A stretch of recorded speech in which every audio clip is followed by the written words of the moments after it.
एक बार की बात है।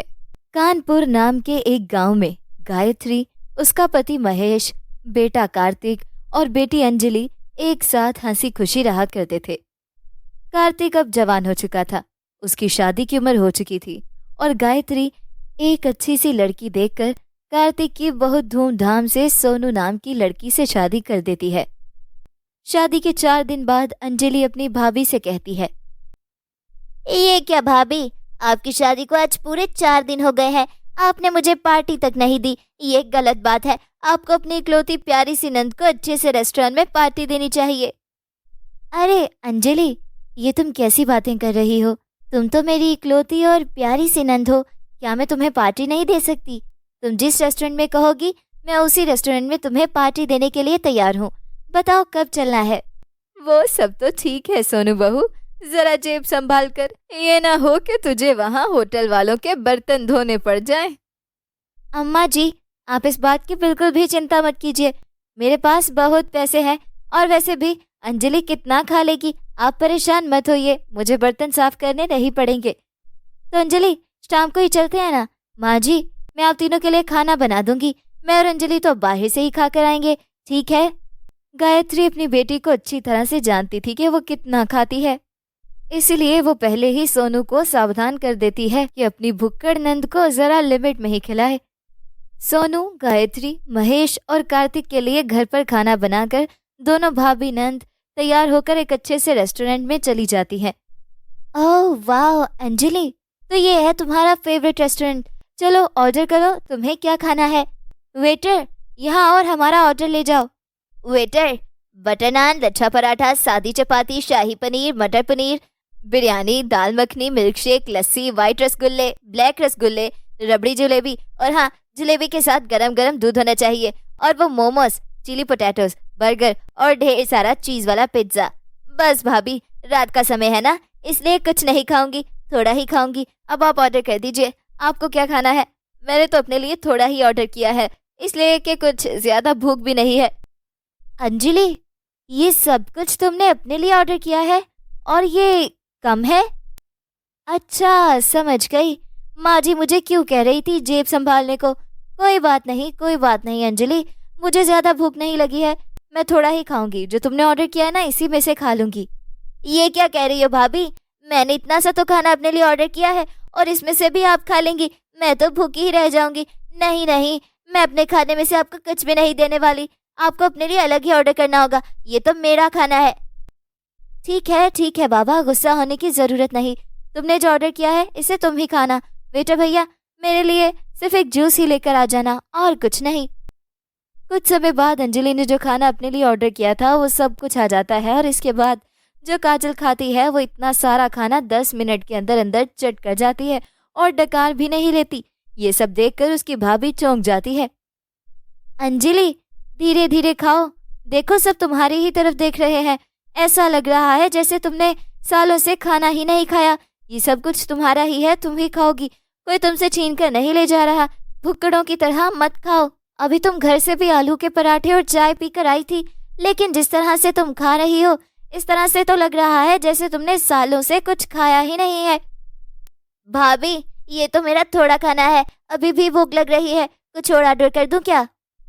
अरे नहीं नहीं मेरी प्यारी नंद जी, आपके पेट भराने के चक्कर में मुझे इस रेस्टोरेंट के बर्तन साफ करना पड़ेंगे।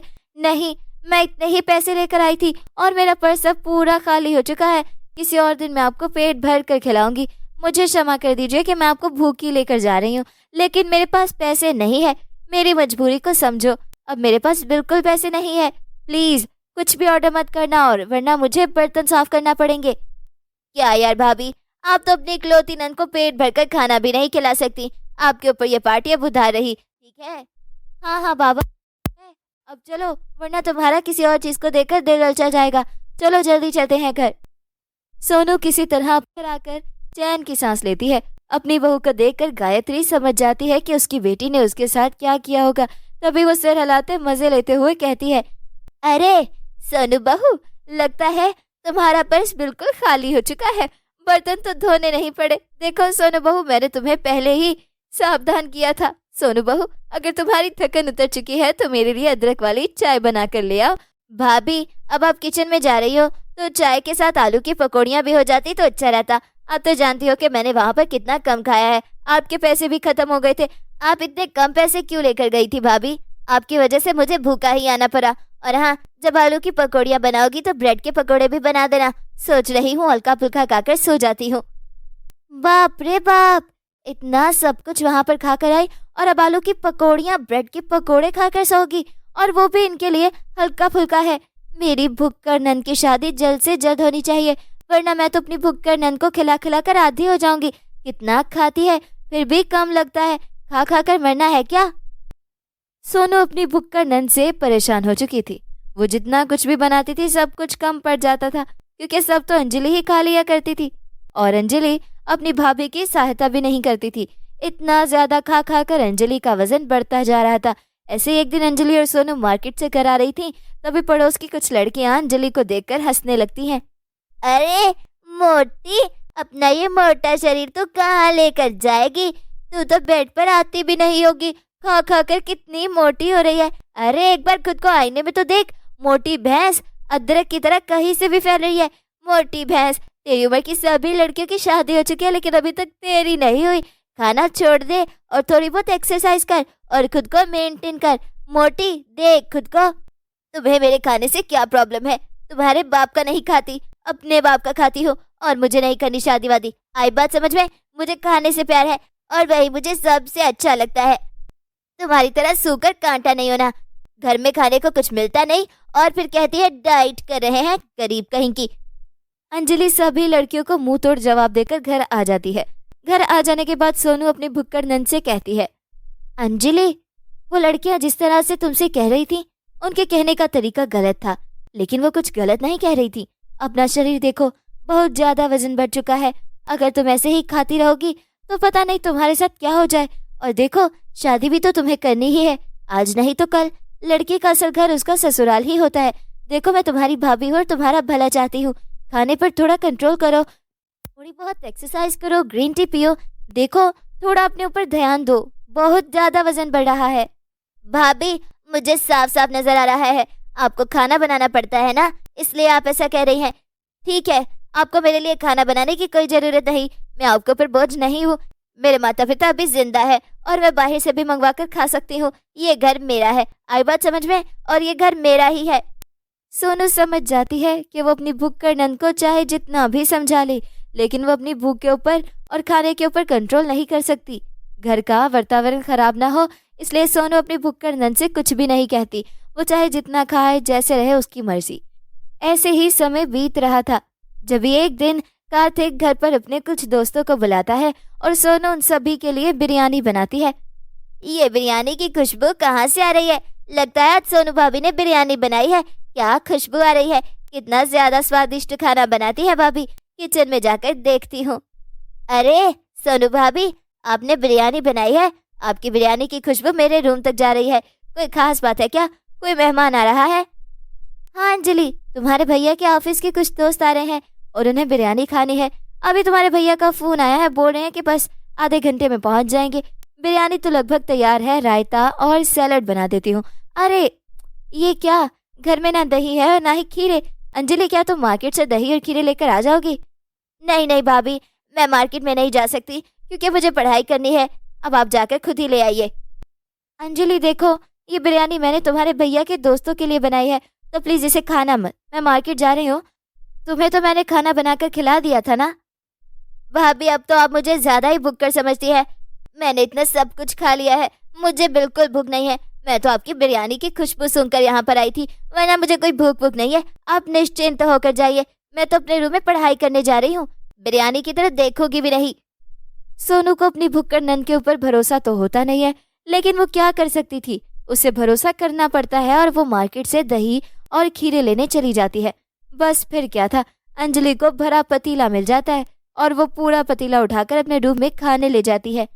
पता नहीं सब मुझे इतना ज्यादा भुक्कड़ क्यों समझते हैं, जैसे पता नहीं मैं कितना खाती हूँ। इतना कम तो खाती हूँ। 6 पनीर के पराठे क्या ज्यादा होते हैं, और थोड़ा सा चाइनीज खाया, इतना कम तो खाया था। अब तो भूख लगेगी ही। सब लोग मुझे भुक्कड़ भुक्कड़ कहते रहते हैं। चलो थोड़ी सी बिरयानी खा लेती हूँ, तब तक मार्केट से भाभी वापस आती है। हाँ, भूख लगी है। ऐसा सोचकर अंजलि पतीले में ही बिरयानी खाने बैठ जाती है और वो बिरयानी खा लेती है और इसमें से थोड़ी सी ही बिरयानी छोड़ती है। पतीले में जब थोड़ी सी बिरयानी बचती है तब उसे याद आता है कि ये बिरयानी तो उसके भाई के दोस्तों के लिए बनी थी। ये मैंने क्या कर दिया? ये बिरयानी तो भाभी ने भैया के दोस्तों के लिए बनाई थी और वो तो बस आने ही वाले होंगे। क्या करूं? और भाभी ने तो मुझे पहले ही कहा था कि मुझे बिरयानी नहीं खानी। अंजलि, आज तो तू गई काम से, खाने के आगे तो कितनी भूखी हो जाती है, तुझे कुछ दिखाई ही नहीं देता। अब क्या करूं? भाभी आ गई तो भाभी मुझे क्या कहेगी? बिल्ली, अरे वाह, आइडिया समझ में आ गया। अब मुझे क्या करना है? अंजलि अपना सारा इल्जाम उस बिल्ली के ऊपर डालने के लिए बिल्ली को प्यार से किचन के अंदर लेकर जाती है और किचन का दरवाजा बंद कर देती है। अपने रूम में जाकर पढ़ाई करने लगती है, जैसे उसे कुछ पता ही ना हो कि क्या हो रहा है। कुछ समय बाद सोनू मार्केट से आ जाती है और किचन खोलकर देखती है तो बिल्ली ने पूरे किचन का तहस नहस कर रखा था। ये क्या? बिल्ली किचन के अंदर कैसे आई और किचन किसने बंद किया था? अंजलि, माँ जी, देखिए ना, मैंने कार्तिक के दोस्तों के लिए बिरयानी बनाई थी, लेकिन यहाँ तो कुछ और ही नजर आ रहा है। मैं थोड़ी देर के लिए मार्केट क्या चली गई, सब कुछ तहस नहस हो गया। अंजलि, तुम्हें तो पता था ना, तुमने ध्यान क्यों नहीं रखा? भाभी, मैंने बिल्ली को देखा था, बिल्ली बिरयानी खराब ना कर सके इसीलिए तो मैंने किचन का दरवाजा लगाया था।